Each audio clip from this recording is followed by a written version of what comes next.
Hey traders, this is Blake Morrow with Trader Summit, and it's Friday, and I have Mr. Jim Welsh here from Macro Tides. He's here to break down all the craziness that we've seen this week in the markets. Jim, it has been a pretty wild week. That's kind of, there's some weeks where it's like, okay, it's kind of a wild week. And then there's other weeks where you make that comment and it's an understatement, you know? So I would say on so many different levels, it's an understatement. Yeah, and we've seen a pullback, and it's pullback to for what I've been looking at technically to a really key inflection point. But we've seen your move lower in gold. The dollar's been kind of all over the map this week, but really, we've seen some pretty systematic selling in equities. So I'm really interested to hear what your take is on everything, especially coming up to next week. Next week we have such a critical week with the Fed, but we also have the BOJ, the Bank of England. We have non-farm payroll, so it's going to be a busy week. But I gotta ask you this, since it has had an effect on, especially on U.S. markets. We've seen a big move in the yen this week, and I see a lot of people attributing, the weakness that we saw in equities to the carry trade that was tied up with the yen. Do you have any opinions about that, or any comments regarding those I think views? there's some validity there because just the correlations are high enough to say there is that it is a factor. And there had to be a lot of short covering in the yen just because of the pronounced weakness we've seen over a very long period of time. So you get something like that, which is maybe a modest negative, but you get more the selling of the mega cap stocks. Google came out and said, yeah, we're spending a heck of a lot of money on AI, and people are starting to finally ask the question, we're spending all this money, are they really seeing any return on the investment? And the answer is not yet. And we don't know for certain when that is going to materialize. And this is classic where everybody gets excited about an idea and they overprice it relative to the reality. Sure. And so to me, it was a combination of multiple factors that led to the mega cap stocks getting beat up. And in some of the averages and in NVIDIA, taking out the lows from last week, I think also triggered stops in individual stocks as well as those indices. Well, Jim, I know you brought a lot of charts for us to review today. So, the first one that you have here, and let me go ahead and pull it up really quick, is regarding GDP, because GDP actually looked pretty good this week, right? Yeah, it was decent. I mean, the number itself overstated the strength in my view, in part because inventories added 82 basis points. Now, in the first quarter, inventories subtracted from GDP, and I made the point that the GDP was actually stronger if you look at the internals than that headline number. And at the time, I said, the thing about inventories, the reason why this is kind of a head fake is if you have weakness in one quarter because people and companies have pulled down their inventories, they typically then replace that drawdown, which adds to GDP. That's exactly what we saw, at least so far in the first estimate of GDP in the second quarter. So it was a decent number. I don't want to, was it 2.8? I don't think so. But again, a number near 2% is consistent to kind of what we've been seeing, irrespective of the fluctuations with inventories and trade. Trade subtracted a lot again this time, Blake. And as I've noted, imports are a reflection of U.S. demand that's not satisfied by U.S. producers. But demand is kind of an important component of what's going on in the economy. So demand, wherever it gets satisfied, to me is, hey, you just got to still look at it. Now, the Fed meets next week, as you noted, and a lot of other central banks. I'm still in the camp. I do not think the Fed is going to cut next week. But the key thing that markets will be looking at, does Powell in any way hint that he's setting up for a rate cut in September. And I think there's a good chance that he'll say something that the markets are going to infer means something like, oh, okay, he said that because he's kind of laying the groundwork. I think Powell will try to avoid doing that. He said that we're meeting by meeting. We wait until the meeting, so his personal take, I think, is I'm not going to commit to anything. That doesn't mean that Wall Street can't, take a comment and run with it. Right. So I think we can anticipate that. Now, after the meeting, the FOMC governors and presidents of the 12 districts are going to be out giving speeches. And they're going to express, some are going to express, I'm wanting to be patient, and others are going to be saying, well, I think we should be cutting. I mean, so what are the chances of us cutting in this next week? I think 1%. Really? Okay. All right. Yeah. I just don't think, and the GDP report kind of reinforces that there's really, in their view, no reason. It's not like economic weakness is pressing their hand. They think things are slowing, but not at an accelerated pace. All right. So, you get that GDP number, you say, okay, hey, we don't have to worry about a recession. I just thought a walk down memory lane in terms of what's happened over the last 60 plus years, that it's not uncommon to have a quarter that's really pretty decent right before a recession begins.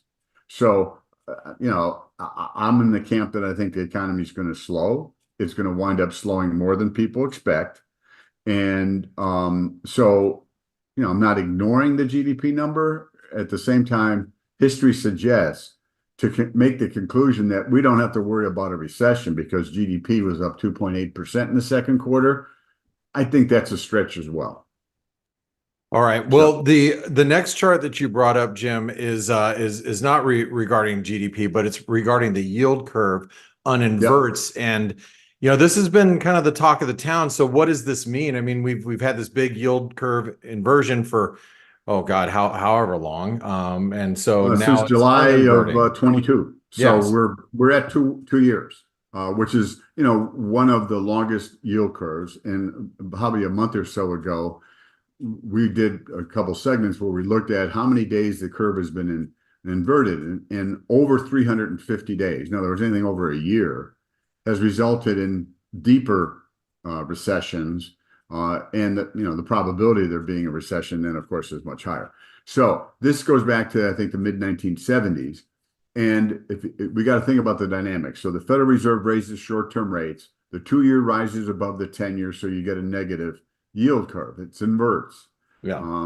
And as you approach a recession, the 2-year starts coming down initially in anticipation of Fed rate cuts, and then they actually get the Fed rate cuts, and the 2-year then drops below the 10-year. Now, this week we've seen some narrowing where the 2-year came down, but part of that narrowing was that the 10-year went up. So to me, it's like, okay, we're on the doorstep. But for me to be convinced, I want to see the 2-year and the 10-year come down. And then with the 2-year coming down more, so the curve uninverts. So we're on the doorstep. And in terms of that GDP report and so forth, the fact that we're seeing this narrowing in the yield curve, I think is an important thing to pay attention to. Because I think it's a reflection of the Fed's going to be cutting rates, and the reason why the Fed's cutting rates is twofold: inflation is coming down closer to their target, and the fact that the economy is starting to show more signs of slowing. So we're almost there, but we're not there. But historically, the curve has uninverted, as you can see. Those shaded lines are recessions, and you can see how, like clockwork, the curve uninverts pretty close to when a recession kicks in. So to me, this is just another sign that slowly but surely we are moving toward a period where the economy is going to be weak enough to cause the Fed to cut rates. And I think, again, next year, commercial real estate, I think, is going to be a big time problem. Yeah. Everyone has kind of forgotten about it, but the reality is office space vacancy is very high. Last year, banks extended and pretended over $250 billion of loans that came due last year. They just pushed them out. Well, at some point in time, you can't keep playing that game. And with valuations below, the loan to value rates below 75%, for landlords, what it's going to mean is I got to bring in more money to bring the loan to value rate back up towards 75, maybe even 80%, depending on what a bank may be wanting to see. And that means landlords have to somehow find the money. So I just think that that's a problem that, again, the banks extended and pretended, because historically, when they did that, the economy would recover, and sure enough, valuations would start to improve, and it worked. They didn't have to take a haircut and everything else. The problem this time is we've seen a secular change in how people go to work. So the vacancy rate in many cities, I think the overall vacancy rate is pressing 20%. In some cities like San Francisco, I think it's like 34. Chicago, very high. So there's been a cultural change, Blake, that I think is going to make the extend and pretend standard operating procedure not work this time. All right. Sticking.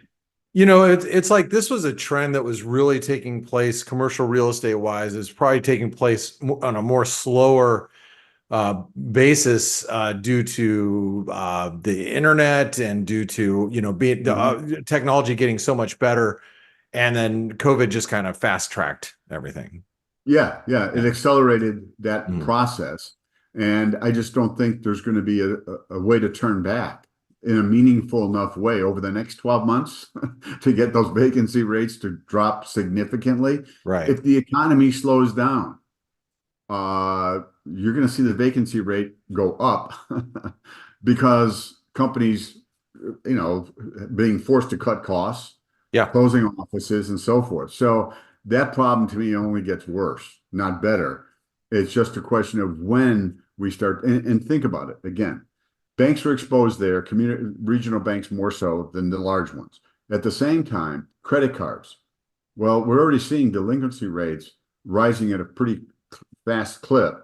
The large banks have a lot of exposure there. Auto loans, we're seeing delinquency rates go up a lot there, and a lot of people have auto loans that are underwater. In other words, they owe more than what the car's worth. My point being is, as we creep towards a recession, and if indeed go into a recession, these other problem areas for credit are going to increase. And I think it's going to be a problem for banks because they're going to get hit from multiple sides, multiple credit problems, kind of at the same time. So again, I think the yield curve un-inverting is something to pay attention to because it's been a fairly reliable signal in the past. All right. Well, maybe the next chart that you wanted to show, which is the Russell, could illustrate that. But we have to argue that the Russell 2000 is still holding that breakout.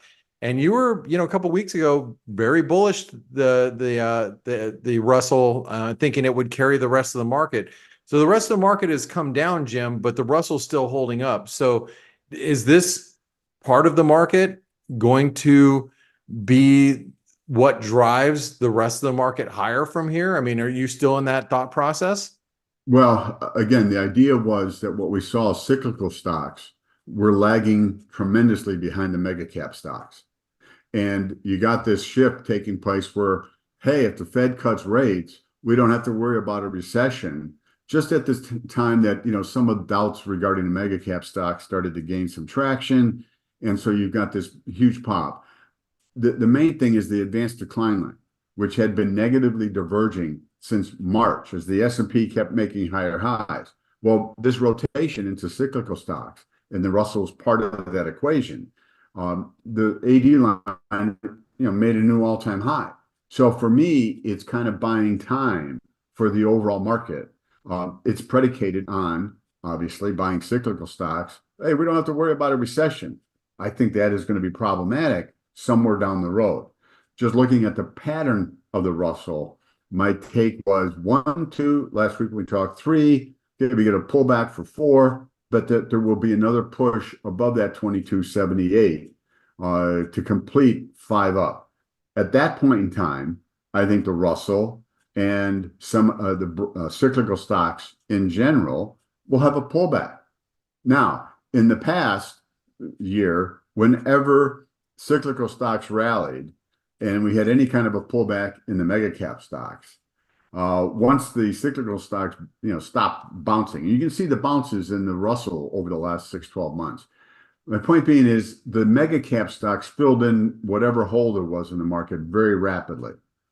I don't think we can assume that that's going to happen again. And we look at the next chart, we'll explain why. The semiconductor stocks have kind of been at the forefront of AI, obviously NVIDIA being the poster child and so forth. So to me, I should have, and I didn't think of it, the RSI on the bottom, create a bottom panel. And when the semis got up to that 283 number, the RSI diverged very noticeably, showing loss of upside momentum.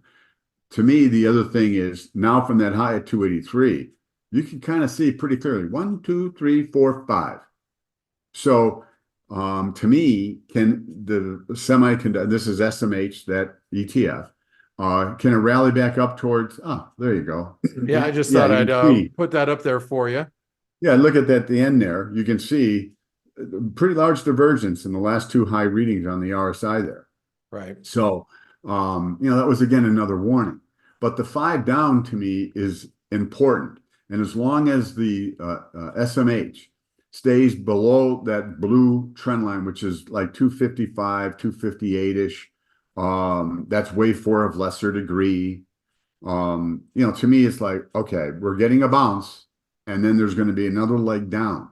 So my point is, I believe that once the cyclical stocks and the Russell being, the thing I'm looking at, once they complete 5 up and they're going to have a pullback, I don't think the mega cap stocks are going to be able to, make up the difference and more.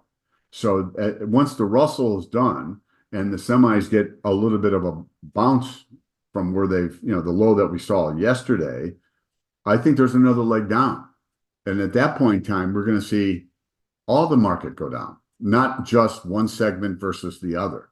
So, to me, that's what it looks like. Now, I can also, and why I'm using that 255, 258 is one could potentially make a case of, well, from 279, you had an A down, a B up to 283, and 1, 2, 3, 4, 5 for C.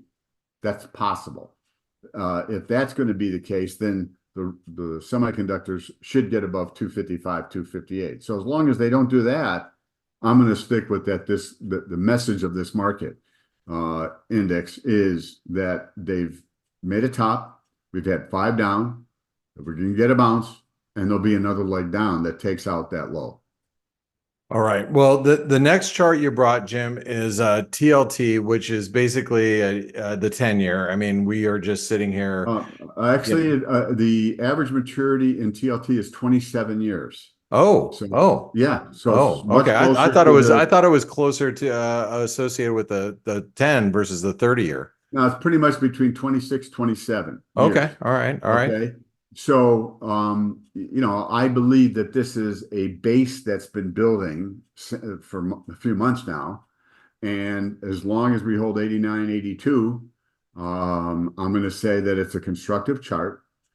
Getting above 95, you can see that blue horizontal line, would kind of say, hey, we've just completed the base. We're on our way. So again, this all ties in with the idea that the economy is going to slow. And at some point in time, the Fed is going to start cutting rates, or the expectation of them cutting rates will, ramp even higher. And that's a tailwind. And I believe that the high last December was just over 100. So TLT rallied 18 points from 82 and change to just over 100. If you add 18 to 87, you get 105. So I believe that TLT will go above the high in December and get up towards the 105. Wave 4 of lesser degree is up around 109. The 382 retracements at 119. So the only way you get to 119, Blake, is if we're in a recession. Yeah, I was gonna say things have to really come unglued in the U.S. economy for that to happen. Well, enough where it's like, hey, the Fed's just not going to cut a couple times. I mean, Wall Street again is back to like 4 cuts next year, 3. It's like, wait a second, guys, you can't have that and no recession. But that's another story. So again, my take is TLT has a fair amount of upside. It's predicated on the slowing in the economy. It's interesting that the GDP report yesterday really didn't hit TLT. It actually rallied in the face of that GDP report. And sometimes how markets respond to news is more important than the news itself. So, that and the yield curve getting closer and closer to un-inverting, I think, it's telling us something.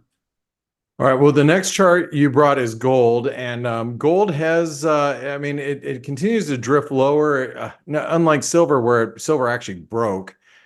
Gold is just kind of meandering in a big range. But what do you see here? Well, we talked a couple of weeks ago, as you know, I showed a chart of large speculators positioning, and whenever they had more than 250,000 long contracts, gold subsequently dropped 15-20%. Also, the expectation was there would be a rally above 24.59 or 49, whatever that high was a couple months ago, to complete wave 5. And we got it, and then we got a reversal.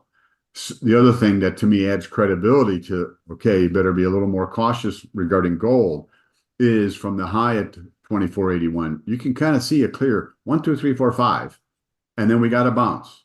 Yeah. And now another leg down. That decline going to the next chart shows that it came down to a trend line and we're getting a bounce. So to me, that spike up as it was working its way down was 24.31. So my expectation is we're going to see lower gold prices.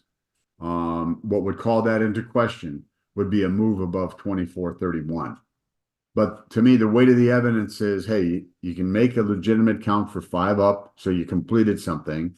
Then you got 5 down, which indicates that even if it was a wave A, it's kind of like 5 down for A, a bounce, and then 5 down for C. You're still going to get weakness. And so that's my take. Like, I think gold is going to have a decline that carries it down more than what we've seen so far. And so to me right now, I'm flat gold. Okay. Well, if you see a decline in gold, then that means you must see that the dollar is moving higher, or do you still feel bearish about the dollar? Because it's tough. And I have to admit, it's a tough call because we're in this middle of this triangle. And yeah. The gold may get a little bit more of a bounce. Again, if I'm right, and markets are keenly hoping for the Powell to say something. There's people that think there is going to be a cut next week. There's a small percentage, but there are people. And then there's people in the closet thinking there's going to be a cut.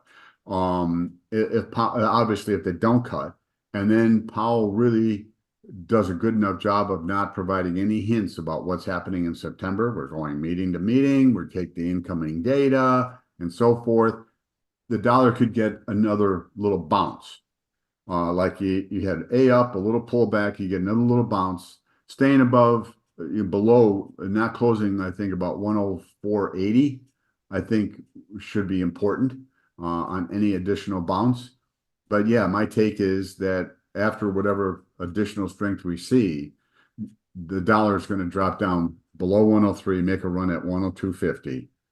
And at that point in time, the RSI, which is at the bottom panel, if it gets down to 102.50 or a touch lower, the RSI will probably be down close to 30. And then it'll be really in a better position to have another bounce. Longer term, I still believe that a move to 93.95 is coming. The dollar went from 114 and change down to about 101. You take 13 points off the high. at 107, which is off to the left over there, and it gets you 94. All right. So, Well, and what happens then is like, okay, cross that bridge if and when we get there. so Jim, let's talk a little bit about next week. We've got the jobs report next week. We have the Fed. We got earnings. I think Apple's are reporting earnings next week. It's going to be a big week. Yeah. This week has Yeah. been volatile, and I'm assuming next week's going to be extra volatile. Yeah. What are your thoughts going into the non-farm payroll next week? I think it's just a question of which month we're going to see a disappointing number. All the leading indicators, and we've talked about a lot of them. Full-time jobs are negative year over year. The household survey is showing job losses. Historically, that's kind of been at bottoms and tops in the economy. The household survey has kind of caught the inflection points better than the establishment survey. So for me, it's just a question of which month are we going to see a sub 100,000 job number? Is it this month? I have no idea. Like, I believe it's coming. It might be another couple months before that happens, but again, the numbers that we have that have been quote unquote strong, when one looks at under the surface, there are trends that continue to work their way lower that imply that underneath the surface, there's softness that's building in the labor market, and the tick up on the unemployment rate, again, is created and calculated using the household survey. So historically, whenever there's been an increase of 0.6% in the unemployment rate, a recession has followed. Well, we've done it. We've gone from 3.4 to 4.1.